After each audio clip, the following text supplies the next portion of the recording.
Chers amis, bonsoir, bienvenue donc sur Zouk TV. Vous avez compris que nous allons vous proposer à partir de maintenant une émission assez particulière. Que sont-ils devenus? Effectivement, dans notre univers antillais martiniquais, souvent, il y a beaucoup de personnes, dans tous les secteurs, artistiques, politiques, etc., qui ont fait énormément de choses, qui ont une carte de visite assez étouffée, et puis on les perd de vue, on ne les voit plus. Alors à nous de nous poser la question, que sont-ils devenus? Et pour lancer cette émission ce soir, nous avons affaire à un monsieur qui a pas mal fait de choses. Il a une carrière énorme. C'est un monsieur reconnu dans le monde du spectacle, dans le monde des affaires et bien sûr dans le monde sportif, le monde du cyclisme. Monsieur Alfred de Fontis, bonjour. Bonjour Michel. Bonjour monsieur Granier, que j'ai répondu présent avec plaisir. Et puis je salue tous les téléspectateurs de Zouk Télévision. Alors évidemment, tu es le premier à participer à cette longue série d'émissions. Que sont-ils devenus?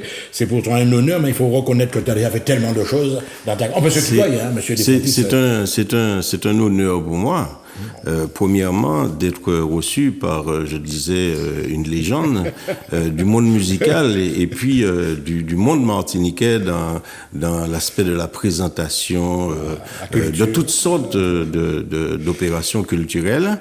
Et puis, c'est un honneur pour moi d'être sur Zouk Télévision. Je tiens à tous vous remercier et vous saluer chapeau bas. Premièrement, que sont-ils devenus? Voilà. C'est quand même important, ce logo, ce cycle, ce nom que vous avez trouvé, parce que peut-être que tout le monde sait qu'est-ce que je deviens, mais en tout cas, il y a d'autres qu'on ne sait pas. Voilà. Et c'est pourquoi d'ailleurs je salue votre initiative de pouvoir créer cette émission pour que le public, je dirais pas martiniquais, mais du monde, dans le monde, du monde puisse savoir que sont-ils devenus. Alors, monsieur Alfred de Fontis, là on va remonter au début. On va pas remonter au berceau carrément, quand tu criais, quand tu gesticulais. On va remonter à ton enfance en gros. Alors, aussi, maman, écoutez, tu es originaire de quelle commune, etc. Tu nous parles de ta famille, de tes frères et sœurs. Avec fierté, je suis originaire de la ville de Ducos. Et de cette famille des fontistes sur le territoire, un quartier Fontpanier. Et je me souviens quelque part très bien de mon enfance, à attraper mon sac d'école et puis à grimper le monde de Ducos à toute vitesse le matin à 8h moins 10 pour arriver à l'école à 8h. Une famille nombreuse, une maman autoritaire, comment ça se passait? Les frères et sœurs, tu nous fais un petit peu un descriptif de la famille? J'ai fait partie d'une famille de 4 sœurs et de 4 frères, dont je suis le tout dernier. Bien entendu, mon père décédé, mon frère décédé, j'ai déjà perdu 3 frères, une sœur, et puis les autres, nous sommes là en train de tenir bon, d'essayer de porter ce drapeau familial, parce que le nom des Fontis, c'est pas un nom qui en quelque part circule toute la Martinique. Mais de par ce dont je famille suis humble, famille modeste, ou alors famille un petit peu bourgeoise, on va dire. Non. Comment tu te définis? Tes origines sont modestes? Mes origines très modestes. Je suis pas quelqu'un qui aime me faire voir. J'ai été en quelque part par certains catalogué de celui qui se remonte les épaules, mais du tout pas. Je suis quelqu'un d'abordable, très gentil, très sympathique. Et c'est comme ça que j'arrive à me qualifier défenseur de mon pays Martinique et j'essaie de le faire au maximum, surtout pour la jeunesse de mon pays, puisque je pense qu'il y a énormément de choses à faire pour la jeunesse, parce que l'évolution, le développement de notre pays passe par cette jeunesse qui arrive. Alors, justement, ta mère, dans ton système d'éducation, tu m'as dit que vous étiez une famille modeste, on va dire, en quelque sorte. Est-ce qu'on t'a inculqué des valeurs, le respect, pas faire la fête et puis monde, etc. Si. L'éducation par l'exemple. Est-ce que pour toi, ta mère, c'est un exemple? Ma mère, c'est un exemple. C'est un exemple. Mais mon père aussi, je me souviens très bien de lui. C'est quelqu'un, pas fait la fête des pays, parce que mon père a été gérant d'habitation. Il a été rentré les soirs et puis Timilei. Il fallait aller le descendre de son mulet. Il avait bossé toute la journée, il fallait lui enlever les bottes, mettre à tremper ses pieds et c'est les enfants qui faisaient ça ou ta maman? C'est les enfants. La maman préparait le repas et tout. Ma mère a toujours vécu à la maison, s'occupait de ses enfants. Et mon père travaillait dur toute la journée. Donc le soir, quand il arrivait, c'est après que j'ai compris, c'est tout à fait normal qu'on puisse s'occuper de lui. Je suis celui le midi, entre midi et 2, midi et 2, qui allait courir pendant 4-5 kilomètres pour amener le casse-croûte, le repas du midi et la petite bouteille de vin pour mon père sur l'habitation, et puis remonter pour aller à l'école. Quand je sortais de l'école, il fallait aller m'occuper des bœufs, charroyer de l'eau, aller les changer de place. Et s'il pleuvait la nuit énormément, puisque à Pays Noyer, dont était... On est à la campagne, on est en milieu rural. Là. Oui, à Pays Noyer, là où est la piste cyclable, s'il pleuvait beaucoup la nuit, je devais me réveiller avec un flambeau pour descendre, aller déplacer les bœufs. Donc, c'est une enfance dont je suis fier aujourd'hui, puisque on s'est battu pour essayer d'arriver dans la vie. En matière de scolarité, est-ce qu'on fait grande l'école, est-ce qu'on va aller en primaire, Non. En matière de scolarité, je suis celui qui est arrivé, comme on disait dans le temps, en fin d'études. Parce que j'avoue... ça n'a rien de péjoratif, parce que j'ai fin d'études... J'avoue que... est-ce que devrais-je dire que l'école... j'aimais pas l'école, puisque assis sur le banc d'école, je dois réfléchir, l'école finie, il faut que je parte rapidement, amener le casse-croûte pour papa, remonter. Le soir, il fallait attacher les bœufs. Et puis, aujourd'hui, que sont-ils devenus? Ce que je suis devenu, je disais, si effectivement j'avais appris beaucoup à l'école et puis j'avais le bagage qu'il fallait, qu'est-ce que je serais? Alors, justement, on va évoluer un petit peu. Donc, on a vu la famille, les occupations, donc les frères et sœurs qui sont là, le milieu rural, c'est très, très, très important. Mais alors, ce petit côté sportif, est-ce que depuis ton plus jeune âge, tu as toujours eu cet amour du sport, quoi? Ah si, parce que j'ai commencé par faire de la course à pied. Et après, dans le quartier... de Cité-Lazaret, il y avait un stade, on a joué beaucoup au football entre les copains en faisant des tournois de quartier, les quartiers de Ducos. Et puis, je me suis remis très sérieusement à la course à pied. Et puis, je sais pas, Ducos, ville de champion, on en parlait beaucoup de Maurice Ninel. On parlait beaucoup de Roger Martial. Et puis, bien avant, Monsieur Pignol. Il y a pas mal de noms de Ducos Ducos était la ville du vélo. Alors, tu pas parlé de sport, mais tu avais tu sais, il y a toujours des exemples, les jeunes s'identifient par exemple à Cristiano Ronaldo. Est-ce que tu avais des figures que tu utilisais comme exemple pour toi? Tu voulais devenir comme eux? Soit au foot, soit au cyclisme. Oui, en cette période, au niveau du cyclisme, il y avait Louison Bobet, il y avait Coppi, bien après, quand Jacques Anquetil. Jacques Anquetil, c'est déjà frôle un petit peu ma période, puisque Jacques Anquetil, quand je suis parti en 73 pour aller faire un stage en métropole, on va en parler s'il le faut, grâce à Jojo Deps, Jacques Anquetil était là pour m'accueillir, pour me recevoir à l'Institut national des sports, où j'ai fait un stage avec des cyclistes de l'équipe de France. Donc, j'avais en quelque part cette base au niveau du cyclisme, comme Eddy Merckx et j'en passe. Voilà. Donc, on va un petit peu faire une incursion. On va revenir sur le cyclisme, parce que c'est fondamental. Mais, on te voit, tu as tes rêves de jeunesse, etc. Tu évolues. Dans la vie active, est-ce que tu as exercé, comme ils m'ont pas fait études, etc. supérieures, est-ce que rapidement tu as été confronté au monde du travail? Tu as quel âge en oui, gros, oui, commencé vraiment travail? Dès l'âge de 16 ans, j'ai fait autour de chez moi des jobs, pousser bouettes, chailler sable, dans les constructions des maisons du quartier de Cité-Lazaret, dans les quartiers de Fontpanier. Il y avait des petits jobs, puisque j'ai eu un cousin qui est devenu après un grand entrepreneur, Roland Bordeaux. Donc et c'était là la base. Sur les chantiers. Oui, la base en quelque part. Oui, absolument. J'ai fait des petits travaux tout au début. Après ça, fier de le dire, je travaillais pour Monsieur Sultan de Ducos, aller puis un camarade livrer le pain. Ah bon, on a livré le pain, t'es l'autopain qui a passé pas les matins dans les quartiers. On partait avec un ami à 4 heures du matin et puis klaxonner, vendre pain.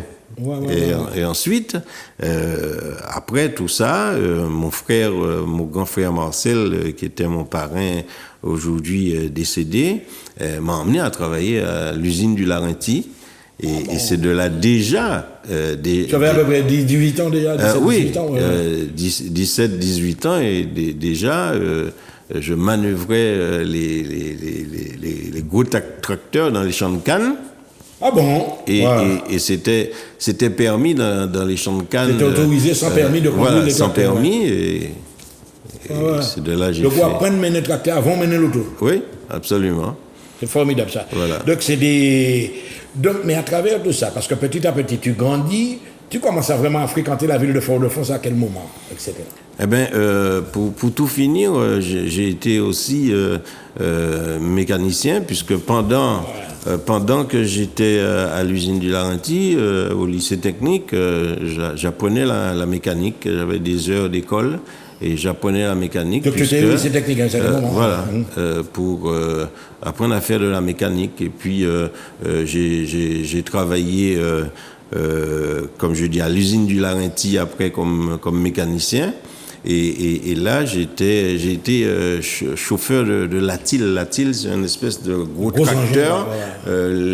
Quand les camions de canne étaient bloqués, c'est ce matériel qui accrochait les camions pour les enlever dans la boue. Est-ce que tu as des souvenirs de cette période à l'usine? Est-ce que tu es né? Ah si, j'ai de très bons souvenirs, parce qu'on n'oublie pas cette période tout au début où le matin très tôt, quand j'avais déjà fait un peu d'argent et j'étais descendu un midi à Fort-de-France avec mon frère, on m'achetait un vélo Bertin, sans pour cela faire de la publicité. Et le matin très tôt, à 4 heures du matin, c'était là Roger Martial, Maurice Ninel, Roger Martial qui travaillait aussi à l'usine du Larentie. On partait très tôt le matin, aller faire un parcours pour ensuite arriver au travail à 7 heures du matin et commencer à travailler. Quand on quittait le travail à 5 heures, il fallait reprendre le vélo et puis partir par le Robert, aller toucher le bout de Trinité, redescendre par le François et puis rentrer dormir pour recommencer le lendemain. En fait, c'était les débuts à vélo. Et de cela, j'ai pas mal de très bons souvenirs, que j'ai travaillé jusqu'à 21h, des fois le soir, quand l'usine a besoin de cannes et puis les camions de cannes sont embourbés, bloqués dans les champs, il faut pouvoir les enlever. Donc, tu considères que tu as été un gros travailleur quand même. Enfin, le monde du travail, ça t'a pas effrayé? Ah non, ça ne m'a pas effrayé du tout. Et quand je vois aujourd'hui... Justement, maintenant, on a affaire à une jeunesse qui peut-être hésite, qui a traîné les pieds, etc. Non. Tu n'as pas vécu comme ça? J'ai pas vécu ça. J'ai pas vécu ça parce que mon père, c'était un gros bosseur. Autour de moi, les gens, c'est des travailleurs. Mes sœurs, je les ai vus beaucoup travailler. Pas ni fin, non, pas ni fin. Il fallait bosser, il fallait travailler. Alors, tu m'as parlé de... Alors là, maintenant, tu grandis, tu as déjà 20 ans, etc. Fort-de-France, tu commences à connaître, parce que moi, je t'ai connu quand... Et tu as cité déjà un nom, là, qui m'interpelle, Georges Debs. Jojo Debs. Comment ça t'est arrivé, toi, le petit bonhomme de Ducos qui a travaillé à l'usine, etc. Tu te retrouves à Fort-de-France avec monsieur Jojo. Alors, comment ça s'est passé? Comment ça se passait quand j'ai eu mes 20 ans, il était question de rentrer au service militaire. Et d'ici là, je commençais à marcher bien à vélo. Et j'ai eu autour de moi un cousin qui était le président de l'Espoir cycliste de Ducos, Joseph Belmo, aujourd'hui décédé, puisque un club cycliste ducosais, qu'on appelle maintenant l'Espoir cycliste de Ducos, a été créé parce que j'avais pris naissance au vélo.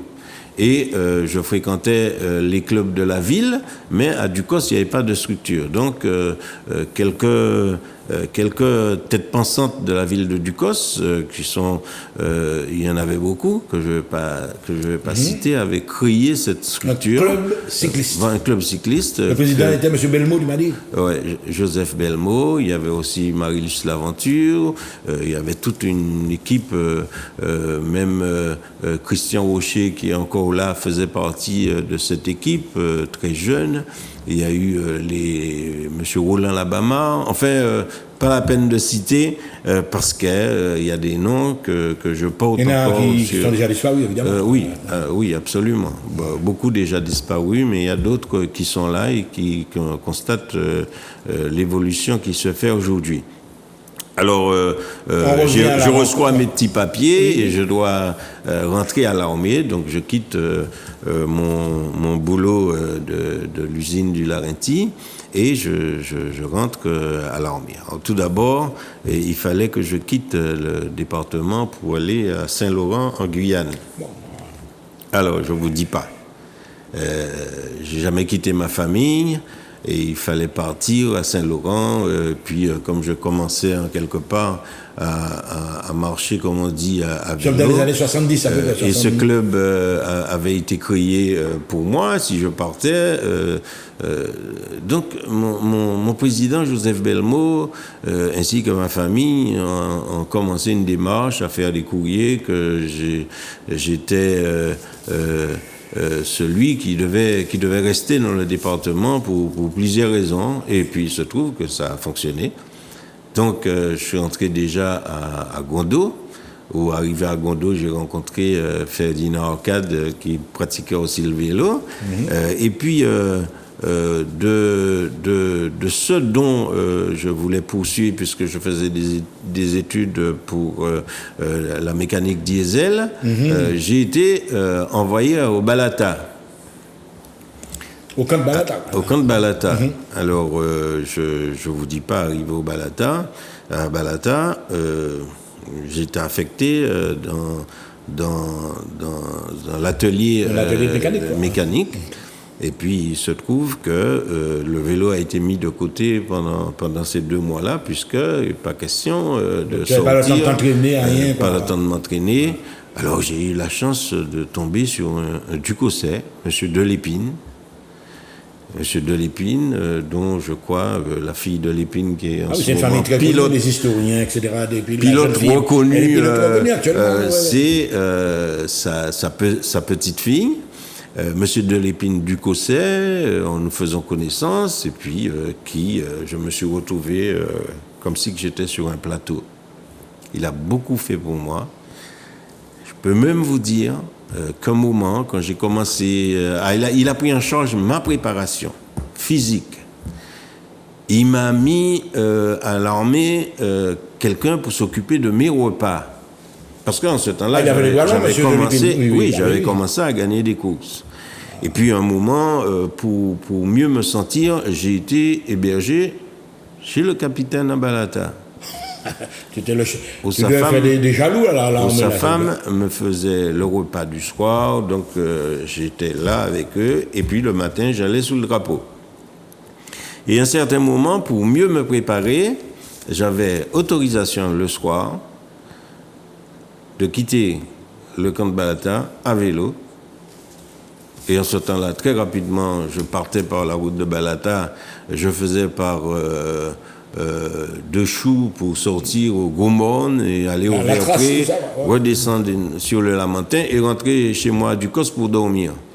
Et le matin, très tôt, à 5 h du matin, je repartais de Ducos, ancienne route, descendre à Fort-de-France, monter Balata. Et ceci, c'était plusieurs fois dans la semaine, ce qui me permettait aussi de m'entraîner. Mais quand j'arrive là-haut, mon adjudant-chef de l'Épine, il me donnait mes sacs de sable, et puis en fond Balata à la Guinée-Sépan, il me fallait descendre là et remonter les escaliers en pas de course, avec bien chargé. Donc j'ai été, grâce à lui, très bien préparé physiquement à cette période. Et puis c'est ce monsieur, alors je gagnais des courses chaque week-end. Mais je ne vous dis pas, si je dois tout vous raconter, non, mais il faut la vider le SMA, sac, comme on dit, hein. La SMA, le capitaine, l'adjudant-chef, tous les militaires de Guadeloupe et tout venaient en voiture pour m'encourager, m'applaudir et avec fierté, une fois la course gagnée, c'était de dire que c'était grâce au SMA parce que j'étais sur le drapeau. Et puis, il a ressenti en moi une carrière plutôt sûre. Et c'est ce monsieur, jusqu'à maintenant, j'ai son courrier, qui a écrit à Jacques Anquetil pour demander à Jacques Anquetil, nous avons un espoir du cyclisme martiniquais, que faire? Et Anquetil avait répondu qu'il faisait une démarche du côté de la fédération. Et c'est de là que j'ai été reçu à l'Institut national des sports après mon service militaire. Une fois mon service militaire terminé, c'est pendant mon service militaire, puisque c'est ce que tu as envie d'entendre, avec les courses que je gagnais, brusquement, un monsieur se présente devant moi, mais qui venait dans les courses. En ce temps-là, c'était le président Massé, toute une équipe, Fernand Niro, Roger Martial, c'était les cyclistes que je vous citais. Et comme là, Georges Debs m'avait repéré, Jojo Debs, et est venu me poser des questions. Je lui ai dit que j'étais à l'armée, qu'est-ce que je faisais comme métier. Et il m'avait dit, quand tu sors de l'armée, tu ne retournes plus dans ce boulot. Tu viendras chez moi, dans le magasin de disques de Debs, travailler. Et puis là, je vais voir ton club et je serai le sponsor du club, les disques Debs. Alors justement, est-ce qu'on va revenir un petit peu sur ce que tu... Il y a eu alors, on va parler des grandes compétitions que tu as eu l'occasion de faire, bien évidemment.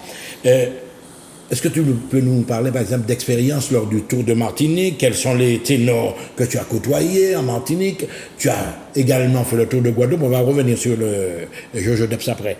On était dans le cyclisme, alors parle un petit peu de tes grands moments. Au Tour de Martinique, j'ai déjà des souvenirs sur les cyclistes martiniquais. Je ne peux ne pas citer Roger Martial, Raymond Martial aussi, Fernand Nero, il y a eu Maurice Ninel, Ferdinand, nous avons couru. Ferdinand, c'est une génération plus près de moi, puisque on est arrivé, il était là déjà un petit peu avant moi, donc j'arrive après. Et puis, il y a un frère Londas, j'ai pas mal de coureurs cyclistes martiniquais que j'ai côtoyés. Il y avait les frères Ninel, ils étaient plusieurs, il y a Maurice, il y avait plusieurs frères. C'est aussi des Ducousset. J'ai couru avec aussi les Rago. Vénérant Rago. Les frères Rago, ils étaient au moins 3 ou 4 frères à vélo. Donc, j'ai passé d'excellents moments avec ces personnes à vélo qui m'ont aussi conseillé. Et du côté de la Guadeloupe? Du côté de la qui sont là, Morvan, Pauline, Molia. Il y a un que j'ai côtoyé beaucoup plus, puisque nous sommes partis en stage en France. C'est Jacobin Babila, c'est un grand ami du cyclisme guadeloupéen. Pendant que je parle de Jacobin Babila, c'est un peu plus haut vers Saint-François. Maurice Duhaut, qui a couru au Vauclin, qui a été un redoutable adversaire pour moi. Ensuite, il y a eu les Pali. Pali qui est venu vivre et travailler en Martinique, et jusqu'à maintenant est en Martinique. enfin que beaucoup de coureurs cyclistes de Guadeloupe, les Claire Valentin, Guépois, Romain Guépois, toute une pléiade, les frères Cabrera. Ouais. Manuela a peut-être des photos d'époque qu'elle peut nous montrer à l'époque où tu flambais. Regarde ça, mon vieux. Maman. Voilà. Tu avais quel âge là à peu près là là j'avais 23 ans. Je sortais de mon service militaire et je sortais aussi d'un stage pendant 6 mois en métropole. Je disais grâce à Jojo Deps en compagnie d'un redoutable entraîneur Pierre-André en Guadeloupe qui nous avait accompagnés, qui avait accompagné Jojo Deps avait envoyé Pierre-André nous accompagner en métropole. Effectivement, nous avons galéré des moments, mais nous avons passé d'excellents moments et cherché la grande condition. Quand je suis revenu déjà à mon retour, l'une des premières compétitions que j'ai dû survoler, c'était j'ai préféré négliger sitôt mon retour les compétitions de Martinique et pour atteindre un plus grand niveau aller courir en Guadeloupe pour confronter les meilleurs que ceux de la Martinique. Et puis après, il y a eu le Tour de Guadeloupe où je termine 5e déjà. Ce Tour de Guadeloupe, le vainqueur c'était Martinez et j'étais en sélection avec des Martiniquais pour ce Tour de Guadeloupe où je peux dire que ça a été un grand moment pour moi. C'est ton meilleur souvenir parce que j'allais justement te demander est-ce que tu as un souvenir particulièrement qui te revient en mémoire là? J'ai gagné une compétition à Port-Louis et je me souviens très bien avec les meilleurs Guadeloupéens au sprint. Et ils ne savaient pas que j'étais un redoutable sprinter. Et il se trouve que j'ai fait toute la compétition dans le groupe de devant, tranquillement, en participant à des échappées. Et puis à 10 km de la ligne d'arrivée, j'avais plus de frein. Mon frein avant était le câble cassé. Au moment d'une chute, j'ai dû épargner une chute. Et quand j'ai freiné brusquement, le câble s'est cassé, donc j'avais pas de frein. Et j'en avais pas besoin à ce moment-là, puisque tout était plat avec des moments de descente, pas des descentes redoutables. Mais la technicité que j'avais atteint me permettait de me tenir convenablement dans le peloton. Et puis un redoutable sprint qui arrivait, et ce jour-là, je peux te dire que c'est Jojo L'arrivée Deps. se faisait où? À Port-Louis. À Port-Louis, ouais. Jojo Deps était là. Jojo Deps, c'était du côté de Bertrand aussi. Jojo Deps et Polo Laoud, qui était en quelque part en cette période le bras droit de Jojo Deps, on m'avait accompagné. Et puis qui c'est qui gagne au sprint? C'était bien moi. Personne ne voulait croire. Même le photographe de France Antilles a dit n'annoncez rien du tout. Il faut que j'aille à Pointe-à-Pitre pour développer la photo. Et on a c'était au fil sur la ligne, quoi. Ah sprint, oui, c'était un redoutable sprint très serré. Et Jojo Deps qui accompagne avec toute une délégation le photographe Chomo Lamode, déjà décédé, Chomo Lamode, pour aller à Fonsanti développer la photo. Et quand il a amené la photo, il dit voilà, c'est des fontistes qui gagnent. Autrement dit, en Guadeloupe, tu as un nom également dans le cyclisme, que les gens te connaissent énormément en Guadeloupe. Absolument, et ça, j'ai toujours respecté en quelque part ce monde du cyclisme, ou ce monde guadeloupéen, toujours respecté. C'est un cyclisme, c'est un peuple que j'apprécie, énormément, et je suis ils me le rendent bien parce que je suis très respecté en Guadeloupe. Ouais. Alors, on va revenir un petit peu à tes activités avec Jojo Deps, la rencontre avec Jojo Deps. Et alors là, à un certain moment, j'étais jeune journaliste, j'ai découvert que tu étais également un amoureux de salsa. C'est bizarre, hein? Avec Pierre Cataï, qui par la suite acteur. Alors, d'où te vient ça, cet amour de la salsa? Mais je sais pas, j'aimais beaucoup le football, puisque une fois que je suis rentré dans le giron de Jojo Debs, c'était entraînement vélo. Le samedi après-midi, après le magasin, on partait au match, hein, et il avait fait de moi un clubiste. Ah bon, on partait au match de football. Et après, le dimanche, j'avais compétition et c'était un petit peu ça la semaine. Donc, comme j'aimais le football et j'avais pratiqué le football, et vous savez très bien que tout bon salseros adore le football, ce n'est reste quand on danse le football, on a l'impression qu'on joue au football. N'oublie pas. Et puis, j'ai eu un très bon professeur que je salue, parce que cet homme, j'ai beaucoup d'admiration pour lui. Je vais vous parler de Pierre Cataillé. Pierre Cataillé qui en quelque part fréquentait énormément chez Jojo Debs. On ne va pas retourner sur la jeunesse de cette relation. Si en quelque part Jojo Debs a atterri et a été bien reçu en Martinique, c'est quand même grâce à Pierre Cataillé. Et puis dans les conseils des orchestres que Jojo Debs commandait, que Jojo Debs commandait, c'est Pierre Cataillé qui était derrière tout ça. Donc de là, j'ai connu et j'ai aimé énormément. J'aime toujours ma musique salsa, sans pour cela négliger celui que je préfère le plus, notre musique traditionnelle. Alors effectivement, on voit que ce côté salsa, etc., on se souvient des grands concerts, les sports avec l'homme en blanc qui danse sur le podium, avec tous ces groupes qui viennent, et puis, à un certain moment, tu lances ton affaire. Alors, Jojo, comment ça s'est passé? Bon, on va pas... Si c'est douloureux... Oui. On dit que tu as besoin de lancer ton business aussi. Oui, que c'est douloureux. Dans le sens du commerce aussi, il faut le dire. Il faut dire que tout le monde me disait pourquoi tu choisis la musique, va t'ouvrir un magasin de vélo. Tu es du monde du vélo, mais je sais pas. J'ai préféré rester dans la musique. Et j'ai travaillé avec Jojo Debs sur le choix aussi des groupes. Je partais avec lui aller écouter les orchestres le soir. Oui.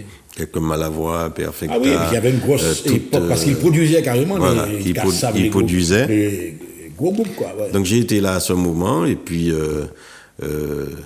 sans pour cela revenir sur tout le travail qu'il y a eu. Hein. Je suis celui qui allait dédouaner les 33 tours à l'aéroport.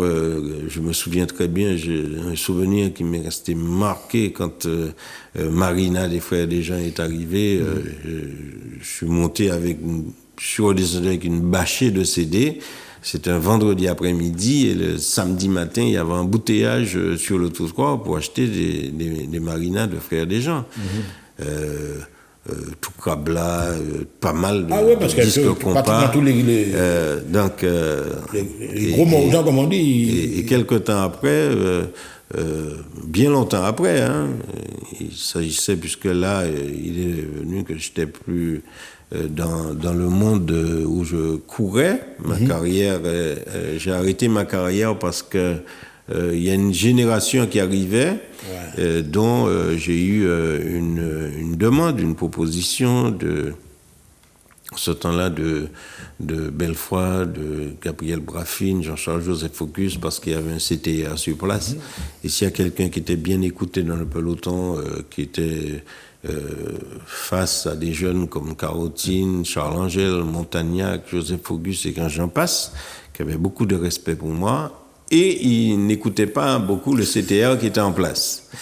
Donc, il m'a été proposé à cette période, alors que j'avais déjà couru pendant 15 ans, affiché plus de 75-80 victoires. J'avais passé tous mes beaux moments à vélo. J'étais dans une période où il était bien temps d'arrêter. Et c'est de là, j'ai arrêté. J'ai fait une dernière compétition que je gagne au Lamentin. Et la semaine d'après, j'ai arrêté pour passer dans l'encadrement technique. Et ceci, dans l'encadrement technique, où j'ai eu beaucoup de cyclistes martiniquais à préparer, à s'entraîner pour gagner des courses et représenter la Martinique, et je suis resté 15 ans. Alors, finalement, si j'en réfléchis bien, etc., tu as eu ton côté vie professionnelle, etc., avec Jojo Debs, mais tu n'as jamais laissé le monde du cyclisme. Non. Ah. Non, j'ai été coureur cycliste pendant 15 ans. Je suis passé après dans l'encadrement technique, où je suis resté 15 ans responsable des sélections avec le président Boisfine. Et après ça, je suis resté, j'ai dû recréer, puisque entre-temps je suis parti, j'ai quitté la ville de Ducos, le club cycliste de Ducos qui avait plus ou moins été créé pour moi. Je suis parti, Jojo Debs m'a ramené à l'UCM à Fort-de-France, donc j'ai fait 3-4 ans à Fort-de-France, et je suis remonté à l'ECD, et de là, étant que cadre technique, j'ai créé une école de vélo avec des jeunes qui ont performé. Qui avait un certain potentiel, évidemment, oui, ces gens-là. Oui, tu reconnais quand même que j'ai créé une école de de cyclisme, et le club a redémarré en quelque part sur de bonnes bases. Et puis, pendant ce temps, j'étais dans l'encadrement technique. Et après l'encadrement technique, quand l'équipe du président Boisfine a démissionné, puisque étant que responsable de la commission technique, donc j'étais élu dans un collège, et quand il a démissionné, moi aussi j'ai démissionné, et pendant 2 ans, il y a eu la présidence de Madame Orcade, et après, il y a eu une demande de dirigeants du cyclisme martiniquais que je puisse venir prendre la présidence. Donc, je suis venu après, et je suis resté, pour vous dire que 15 ans étant 15 ans dans l'encadrement, et aujourd'hui, bientôt plus de 20 ans que je suis président du comité cycliste. Donc, si vous totalisez, ça doit faire près de 55. Une vie, quoi. Alors, justement, là, on va passer à un autre niveau. Est-ce que tu te considères comme un militant sportif? Oui. Ouais. Oui. Non, mais tu t'es déjà battu pour ce domaine-là. Pas seulement peut-être pour le cyclisme, mais pour le sport en général. Je me suis beaucoup battu pour ce cyclisme martiniquais. Je continue à le faire dans d'autres niveaux, puisque sans pour cela, puisqu'on en est là pour connaître un peu, je suis élu depuis une dizaine d'années à la Fédération française de cyclisme, mais depuis 3-4 ans à charge du cyclisme daumien. Voilà, justement, on voit l'image, regarde, on te voit là. Tu es à côté de qui là exactement là? Là, je suis à côté, dans le temps, il faisait sa sortie étant que président de la Fédération française de cyclisme. Il passait à l'Union cycliste européenne, et après l'Union cycliste européenne, aujourd'hui, il est président de l'Union cycliste internationale. Tu as toujours des contacts avec ces gens-là? Oui. Il y a de cela 1 mois, on était en Assemblée générale fédérale, dont il est venu visiter notre fédération, donc toujours contact, et régulièrement le président, je suis au téléphone avec lui, s'il ne m'appelle pas, je l'appelle, le président de l'Union cycliste internationale. Bien noté, hein, oui. Et puis, toujours en contact avec mon président, qui est le président Callot, qui est le président de la fédération du mouvement. Alors, justement, on voit cette énergie, depuis pas mal d'années, tu étais au service du cyclisme. On va entrer sur un problème un peu plus profond en Martinique. Est-ce qu'il y a des difficultés, justement, à développer certains secteurs du sport à la Martinique? Oui, surtout en ce moment. En ce moment, nous sommes dans un combat permanent pour relancer la machine. Et je reçois pas mal de félicitations dans la rue, des gens qui me disent, mais puisque tu es courageux, tu as su redémarrer, parce que là, depuis le début de l'année, une fois que le Covid nous a donné un petit soulagement, il fallait mettre en place ce pass sanitaire, il fallait mettre en place voir comment quelques cyclistes pouvaient se vacciner. Je vais pas non plus les pousser à se vacciner parce qu'ils veulent pas, ils préfèrent faire le sanitaire, le contrôle sanitaire pour faire les courses. Donc on a tout mis en place, cette bulle au départ pour contrôler tout le monde, et puis ça y est, on a redémarré. Aujourd'hui, nous sommes, je ne dirais pas sur la bonne voie, mais pour le moment, nos compétitions se passent très très très bien. Donc c'est un combat permanent, et c'est du temps du matin au soir. Quand je dis au soir, ce sera très tard, parce que quand je quitte Fort-de-France, je quitte mon magasin, je passe à Dillon. Très souvent, il faut vite quitter Dillon, puisqu'il y a couvre-feu. C'est un travail énorme, mais je suis content parce que les choses, pour le moment, fonctionnent bien. Et justement, en matière d'encadrement des jeunes, parce que c'est bien, il y a un potentiel, il y a un président sérieux, il y a etc. Mais l'encadrement, autrement dit, tu nous as parlé de ton encadrement quand tu étais jeune, tu as un monsieur de l'épée qui t'a formé. Est-ce qu'il y a des cadres en matière, si, voilà. Les cadres, le garant de tout ça reste quand même ma politique sportive. Et la politique sportive, je peux vous dire qu'ils n'ont pas à se plaindre parce que régulièrement, nous faisons des formations pour nos cadres techniques qui puissent avoir cette base pour s'occuper de la jeunesse. Il y a des diplômes à passer, donc je m'en occupe régulièrement.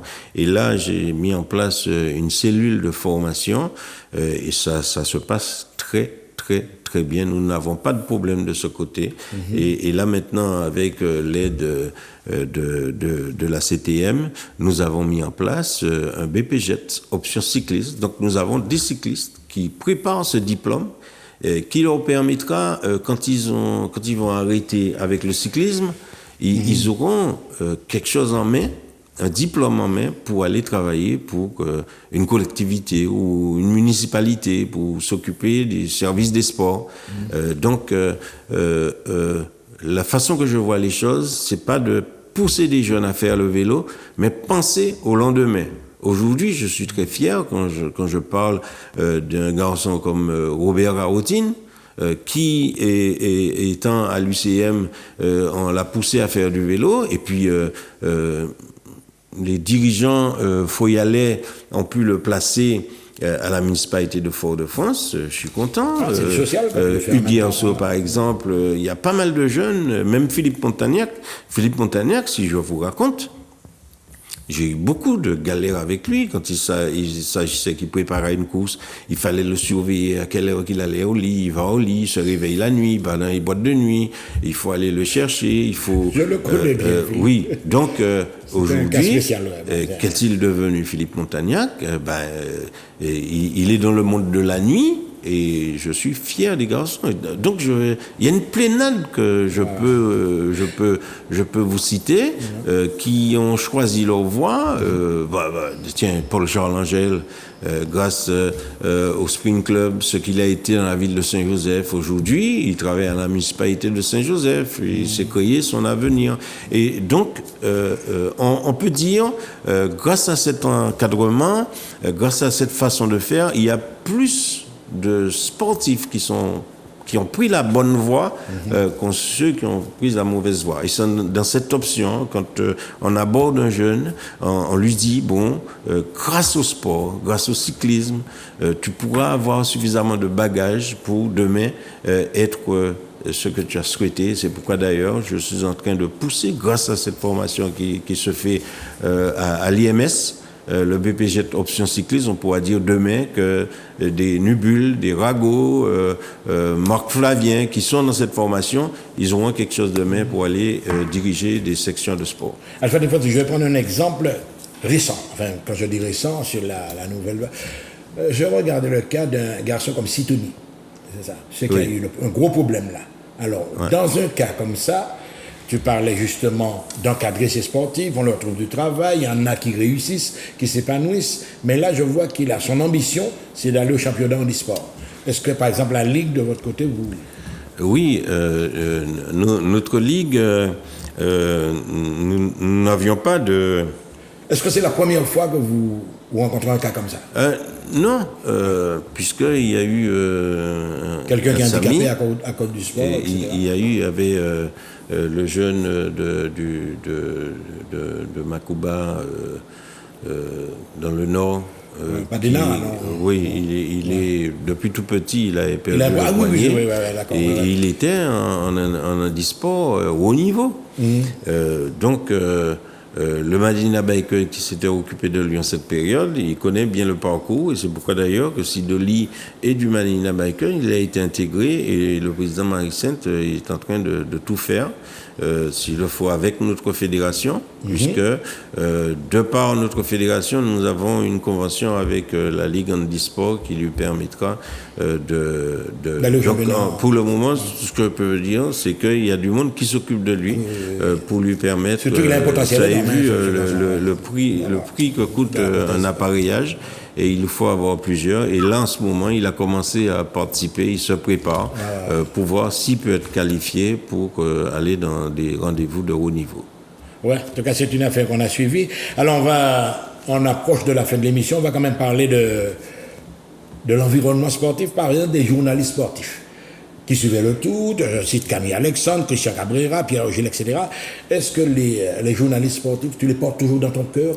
Si, parce que moi je suis celui, d'autres ne pensent pas comme moi. Je suis celui, je veux être, je dirais bien, mais très bien avec les journalistes, parce que c'est eux qui ont la parole. Ben oui. C'est eux qui ont la parole. Quand un journaliste vient sur une course de vélo et puis il galère pour avoir un dossier, j'essaie d'aller moi-même lui chercher un dossier, s'il y a un problème quelconque, lui remettre le dossier, parce que j'ai besoin de lui pour qu'il puisse relater les l'image faits. même, la promotion de l'événement. Et qu'est-ce qui donne le succès à mes manifestations? C'est tout d'abord recevoir ce journaliste, celui qui est venu pour animer sur un plateau, pour qu'il puisse me donner ce rendu qui est en quelque part important pour la communication, pour permettre que demain qu'un jeune puisse entendre en radio, tiens, le journaliste a parlé de tel, pourquoi je ne ferai pas pareil? Et c'est ça, c'est très important. La visibilité, la communication. C'est très important, la communication. Et vous m'avez cité des noms que on prend Camille, Alexandre, Christian, Pierre Gilles, Jean-Claude Diémé, écoutez, le journal Sport Plus. J'ai Sport Plus avec toute cette équipe de Sport Plus, ils sont nombreux que je porte dans mon cœur, que je ne vais pas citer, mais attends, ces gens-là ont fait énormément pour le sport, et je suis allé à Sport Plus très souvent en plein tout de Martinique, qui à 2h du matin, il travaillait toujours pour le lendemain au départ du tour pour distribuer et vendre ce journal. J'ai beaucoup fréquenté aussi à Fonsanti, ça c'est important.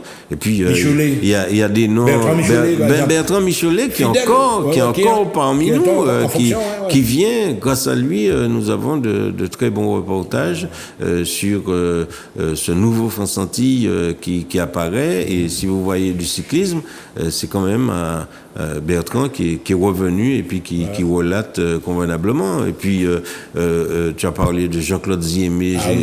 J'ai comme souvenir Jean-Claude Diémé, Ferdinand Ocade et moi, on a balancé dans une descente Morne-Rouge pour aller vers Saint-Pierre. Ils étaient devant avec la voiture pour nous faire de la place. La voiture dans le temps RFO a capoté sous le bambou, et lui qui était assis sur la porte qui est en train de diffuser notre passage, Jean-Claude Diémé, Christian Cabrera, voilà, des noms. On arrive dans la dernière. Tu as cité Pierre Gilles. Oui. J'ai toujours de très bons rapports avec ces hommes. Et moi, je suis là, pas seulement pour diriger le cyclisme, ça fait partie dans la direction d'être aux côtés de la presse pour qu'ils puissent bien relater tout ce qui se fait autour de notre cyclisme. Voilà, on arrive dans la dernière ligne droite. Que sont-ils devenus aujourd'hui? C'est Alfred de Fontis. Alors là, une petite boutade, hein, il est élégant, il est beau, etc. Quel est votre regard sur la gente féminine, monsieur de Fontis? Ah non, le regard que j'ai, c'est avec plus de respect. Ouais. Plus de respect que la gente féminine, c'est quand même important dans le monde. Hein. Ouais. Et très souvent, dans mon travail, je côtoie beaucoup de dames et avec plus de respect. Mais c'est ce qu'on a parlé tout à l'heure, inculquer les valeurs. Je pense que mes sœurs, ma mère m'a inculqué de très bonnes valeurs en ce sens, que je puisse respecter au maximum cette agence féminine qui, l'homme a besoin de cette stabilité pour être bien, sans pour cela rentrer dans les détails, je suis bien. Voilà. Donc même du côté du cyclisme féminin, vous avez également fait quelques actions? Ah, on n'en a pas parlé. Ouais, justement, alors, j'avais tenu le pari avec, il n'est plus là, Serge Nozel, qui était le président de Féroce, de redémarrer le cyclisme pour les filles chez nous. Et nous avons coude à coude avec les autres clubs. Et aujourd'hui, c'est une affaire qui fonctionne et je suis très content. Les adhérentes sont nombreuses là maintenant. Active Girl, qui était à Féroce, avec ce club, s'est séparé. Donc, Féroce continue à fonctionner. Et puis, la responsable du groupe Féroce, qui est Ferdinand, qui est partie, qui est présidente d'Active Girl, Sabrina, qui a créé Active Girl aujourd'hui. Ce club qui fait un travail formidable, qui apprend les femmes à pratiquer le vélo, sans pour cela faire trop de publicité, parce qu'elle a beaucoup de femmes, le mercredi après-midi, le samedi après-midi, les randonnées le dimanche.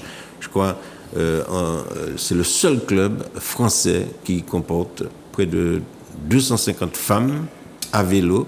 Et moi, je dis que c'est extraordinaire. Donc, c'est pour vous dire comment le cyclisme